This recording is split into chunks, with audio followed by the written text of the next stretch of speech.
এখনকার দিনে প্রত্যেকটা বাড়ির সদস্যরা কিন্তু ৫ জন সদস্যর মধ্যে হয়তো ২ জন কি ৩ জন সদস্য কিন্তু সোশ্যাল মিডিয়ার সাথে অ্যাড থাকে।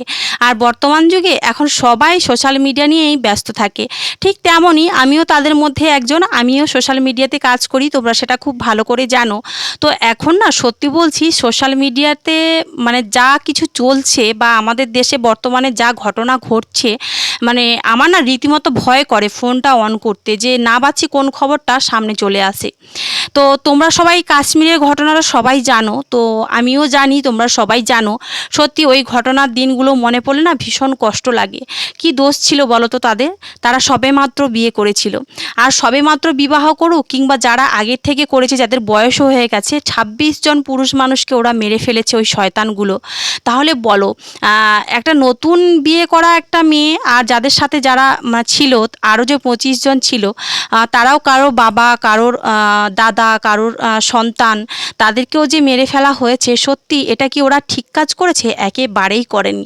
তবে অবশ্য আমাদের ভারতের মেয়েরা সেটা বদলা নিয়েছে, সেটা দেখে খুব খুব খুশি হলাম। তাদেরকে আমাদের শত কোটি প্রণাম। তারা আছে বলে তারা এতটা মানে দেশের জন্য লড়ছে। তারা তাদের ফ্যামিলির সবার কথা ভুলে গিয়ে, নিজের স্বামী, সন্তান, মা, বাবা, ভাই, বোন সবার কথা ভুলে গিয়ে দেশের জন্য এত কিছু করছে। তাদেরকে আমার শত কোটি প্রণাম। তারা রয়েছে বলে কিন্তু আমরা ৩ বেলা ৩ মুঠো খেয়ে নাক ডেকে ঘুমোতে পারছি, তাই না?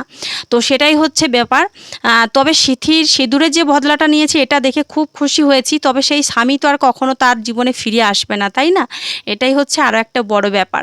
তো ঈশ্বরের কাছে এটাই প্রার্থনা করব, ঈশ্বর যেন তাদের সবাইকে ভালো রাখে, তাদেরকে সুস্থ রাখে, তাদের আত্মার চিরশান্তির কামনা করি। আর হ্যাঁ, এখন আমাদের ইন্ডিয়া পাকিস্তানে তো যুদ্ধ চলছে, তোমরা সবাই জানো। তো এই ঘটনাটা আরও মানে অনেক মানে কষ্টদায়ক, যে যারা সৈনিকরা রয়েছে তারা অনেকেই প্রাণ দিচ্ছে রীতিমতো।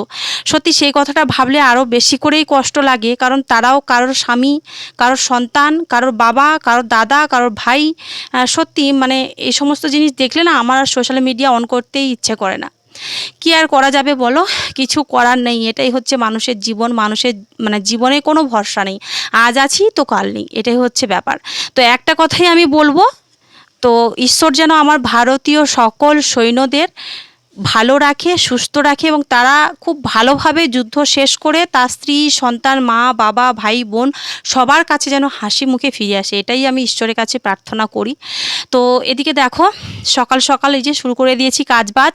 স্নান সেরে পুজো দেওয়াও হয়ে গেছে। এখন এই যে দেখো আম কটা নিয়েছি, এগুলোকে কাটবো। কারণ তোমাদের দাদাভাই এনে দিয়েছিল আমাকে গতকালকে, তো আমগুলো কাটার সময় পাইনি। তো এখন ভাবছি চলো আমগুলোকে কেটে একটু হলুদ জলে ডুবিয়ে রাখি, তাহলে কষ জলটা মানে বেরিয়ে যাবে। তারপরে আমগুলোকে ভালো করে ধুয়ে একটু রোদ্দুরে দিয়ে দেবো আচার বানানোর জন্যে। একটু আচার বানিয়েছিলাম, তো ভাবলাম ওটা সারা বছরে হবে না। তোমাদের দাদাভাইয়ের কাছে আবারও বায়না করেছিলাম, সেই জন্যে 2 কেজি আম এনে দিয়েছে। Hello everyone, good morning, welcome back to my new blog. তোমরা সবাই কেমন আছো? আশা করছি সবাই খুব ভালো আছো আর সুস্থ আছো। আমরাও বেশ ভালো আছি। আমি টুম্পা চলে এসেছি তোমাদের জন্য আবারও একটা নতুন ভিডিও নিয়ে। আমার ব্যস্ততম সকালে আবার একটা নতুন ভিডিওতে তোমাদের সবাইকে অনেক অনেক শুভেচ্ছা ও ভালোবাসা। আজকে দিনটা হচ্ছে বুধবার, আর ঘড়ি কাটায় তোমরা তো জানো সকাল থেকেই কাজ শুরু করেছি, সকাল 6টা থেকেই। তো চলো ব্লগটা কন্টিনিউ করতে থাকো, আশা করছি আজকে ব্লগটা ভালো লাগবে। ওদিকে আমগুলো কেটে আমি কিন্তু রোদ্দুরে দিয়ে দিয়েছি, আর এদিকে দেখো সকালবেলাতে বেশ কয়েকটা জামা কাপড় রোদ্দুরে দিয়েছিলাম, সেগুলো একেবারে শুকিয়ে কাঠ হয়ে গেছে। ওই জন্য সেগুলোকে দেখো আমি ভাঁজ করে তুলে রাখছি। আর এরপরে রান্নাবান্নাও রয়েছে। যাই হোক, তোমাদের কার কার দিকে বৃষ্টি হচ্ছে একটু জানিও তো। আমাদের এদিকে তো বৃষ্টি মনে হচ্ছে হবেই না, কারণ এত জ্বালা যন্ত্রণায় পড়েছি কি বলবো তোমাদের। একে তো বিভৎস গরম, তার উপরে হচ্ছে টিনের বাড়ি। আর এই টিনের ঘরে সত্যি কথা বলতে গরমের দিনে থাকাটা সত্যি অনেকটা কষ্টদায়ক। তো আগে যদিও আমাদের টিনের বাড়ি ছিল না, আমার শ্বশুর বাড়ি হচ্ছে টালি দিয়ে, তো মাটির বাড়ি টালি দিয়ে, ওপরে টালি দেওয়া, সেখানেও প্রচুর গরম হতো। তবে তার চাইতেও বেশি গরম আমাদের এই টিনের ঘরে, এতটা বিভৎস গরম কি বলবো। আমি যে রীতিমতো এখন দেখতেই পাচ্ছ আমি খাটের উপরে বসে বালিশের ওয়ারগুলো লাগাচ্ছি, পুরো আমার গদিটাই গরম হয়ে গেছে, প্লাস খাটটাও গরম হয়ে গেছে। আর আমরা তো যবে থেকে গরম পড়েছে এই খাটের উপরে ঘুমাতেই পারি না, কারণ দিনের বেলাতে খাটটা পুরো যেন কেউ আগুন জ্বালিয়ে দিয়েছিল, এতটা গরম হয়ে যায়। তো আর সিলিং তো একেবারেই চালানো যায় না, তো ওই জন্য মাটিতে একটা পাতলা কাপড় বিছিয়ে একটু টেবিল ফ্যান চালিয়ে ওখানেই শুয়ে থাকি আমরা। আর ঘুম তো কিছুতেই আসে না, গরমের দিনে ঘুম তো হয় না, শুধুমাত্র একটু রেস্ট করার জন্য, এটাই যা।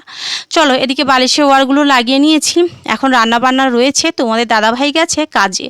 তো এখানে বাড়ির কাছাকাছি কাজ হচ্ছে, তো বাড়িতে খেতে আসবে না, ওখানে লোকের বাড়িতেই খাবে, যাদের বাড়িতে কাজ করছে ওদের বাড়িতেই খাবে। তো গতকালকের ব্লগে তোমরা অনেকেই লাইক করেছো আর একজন কমেন্টও করেছো, তাকে আমার তরফ থেকে অনেক অনেক শুভেচ্ছা ও ভালোবাসা। এভাবে আমাকে মিষ্টি মিষ্টি কমেন্ট করো। আর এদিকে দেখো একটু গ্রিন টি করে নিয়েছি, ভাবছি এখন থেকে এটাই খাবো। কারণ কি বলো তো, গ্রিন টি খাওয়া নাকি শরীরের পক্ষে অনেকটাই ভালো, তবে যাদের মেদ রয়েছে। তো সেই জন্য আমিও একটু খাওয়া শুরু করেছি, জানি না কেমন লাগবে, ফার্স্ট টাইম টেস্ট করছি। আর টেস্ট করে যা বুঝলাম এতটা বিশ্রী খেতে, মানে কি বলবো তোমাদের, একটুও খেতে ভালো না। তো কিছু করার নেই, চোখ কান বন্ধ করে আমি মোটামুটি খেয়ে কমপ্লিট করে ফেলেছি। আর এদিকে দেখো দুপুরের রান্নাটাও বসিয়ে দিয়েছি।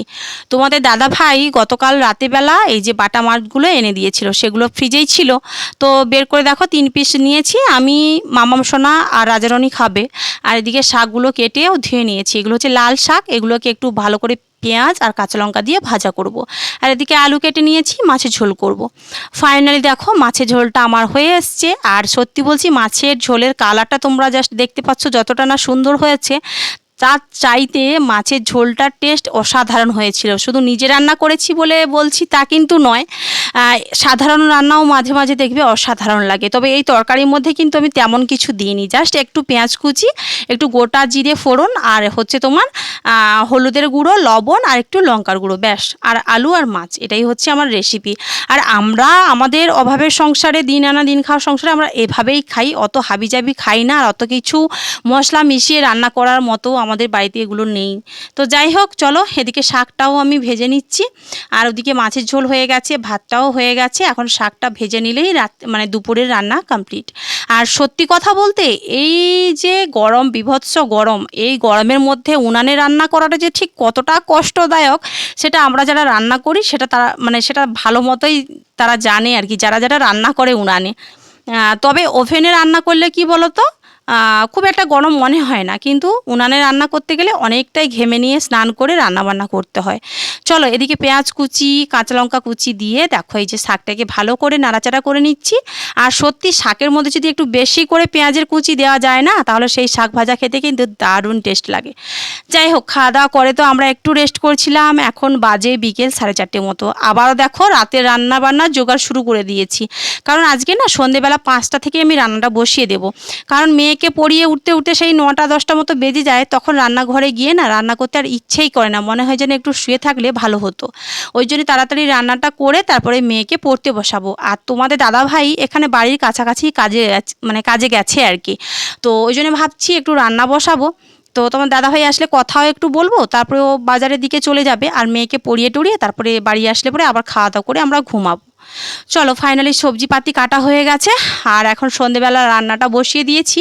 এদিকে দেখো কুমড়ো, তারপরে হচ্ছে মিষ্টি আলু আর তোমার পুঁই ডাঁটা, এগুলো দিয়ে একটা ঘ্যাঁট বানাবো। তোমাদের দাদাভাই কয়েকদিন ধরে চিৎকার করছে আমাকে একটু কুমড়োর ঘ্যাঁট বানিয়ে দাও, কুমড়োর ঘ্যাঁট। যা গরম পড়েছে, এই গরমে কুমড়োর ঘ্যাঁট খেতে ভীষণ ভয় লাগে, তাও আবার পুঁই ডাঁটা দিয়ে। কিন্তু কিছু করার নেই, বড়মশাই শখ বলে কথা, বড়মশাই ইচ্ছে পূরণের জন্য রাতের বেলা বানাচ্ছি কুমড়োর ঘ্যাঁট।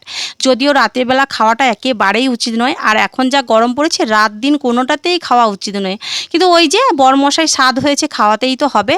তো ওদিকে কুমড়োর ঘ্যাঁটটা আমার হয়ে গেছে। এদিকে দেখো আমি কিন্তু একটু একটু করে বড়ার আকারে এই যে পেঁয়াজিগুলো ভেজে নিচ্ছি। আমার মেয়ে আবার পেঁয়াজি ভাজা খেতে বড়মশাইও ভালোবাসে, মেয়েও ভালোবাসে, আর আমি তো সব কিছুই খেতে ভালোবাসি। তো সেই জন্য একটু পেঁয়াজি ভেজে নিচ্ছি, সন্ধেবেলা মেয়েকে একটু পেঁয়াজি দিয়ে মুড়ি দেবো, ও খেয়ে পড়তে বসবে। আর সাথে তোমাদের দাদাভাই বললাম না, এই যে কাছাকাছি কাজে গেছে, বাড়ির কাছাকাছি, ও আসলে পরে একটু গরম গরম পেঁয়াজি খেতে পারবে। আমার আবার না গরম গরম চপ, গরম পেঁয়াজি, গরম লুচি, এগুলো খেতে আমি ভীষণ ভালোবাসি, ঠান্ডা হয়ে গেলে পরে খেতে ভালো লাগে না। চলো লাল লাল করে পেঁয়াজি ভাজা আমার কমপ্লিট, এখন আমরা খাওয়া দাওয়া করবো। তোমার দাদাভাই বাড়ি চলে এসছে। আজকে ব্লগটা এখানেই শেষ করছি। ভিডিওটা ভালো লাগলে লাইক কমেন্ট শেয়ার করে দিও।